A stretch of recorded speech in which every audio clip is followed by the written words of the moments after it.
Hey, it's Dr. Amanda with Straightsmile Solutions, straightsmilesolutions.com, and let's talk about those pesky rotated premolars and when should you spin it all the way around versus when should you just leave it rotated 180 degrees. So let's say, for example, and I apologize, this is not a real photo because it's very rare to see these, and it wasn't my patient, so I had to get it sketched because I couldn't use the photo because I didn't have a release on it.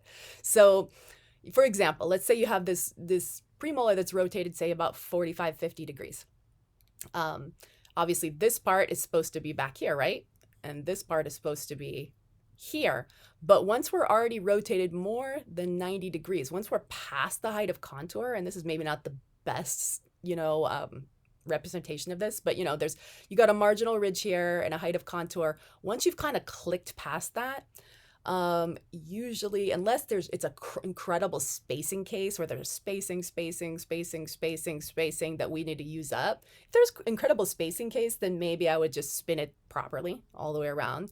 It would take a lot more work. Obviously, I've got some content in my YouTube channel for both braces and for Invisalign on how you can do attachments to rotate up. You need yin-yang attachments, a buckle, a moment and a counter moment. If you don't know what that is, go to my YouTube channel, put in rotated premolar, Invisalign, rotated premolar, braces, and you'll see the mechanics of that with buttons and chain or with various attachments and how to rotate it.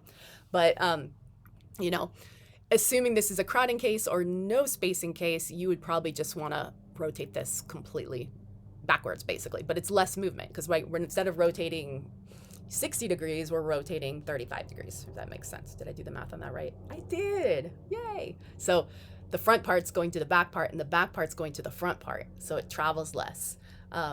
Keep in mind that all teeth, when they're in the socket, they have those bungee cords. They have your PDLs, and they're always going to have memory. So there's just no way. In order to spin it all the way the right way, it has to travel a lot further, which is going to take a lot longer, and it's going to be more like a relapse. Although once you get past the height of contour, it actually snaps, and it's usually pretty good. But yeah, that's just something to keep in mind. Obviously, if you rotate it backwards, this part usually is higher. You might have to adjust the cusps a little bit. It's really not going to be an issue. It's going to be fine. So, all right. So that's pretty much it. Hopefully that answers your question. Thanks.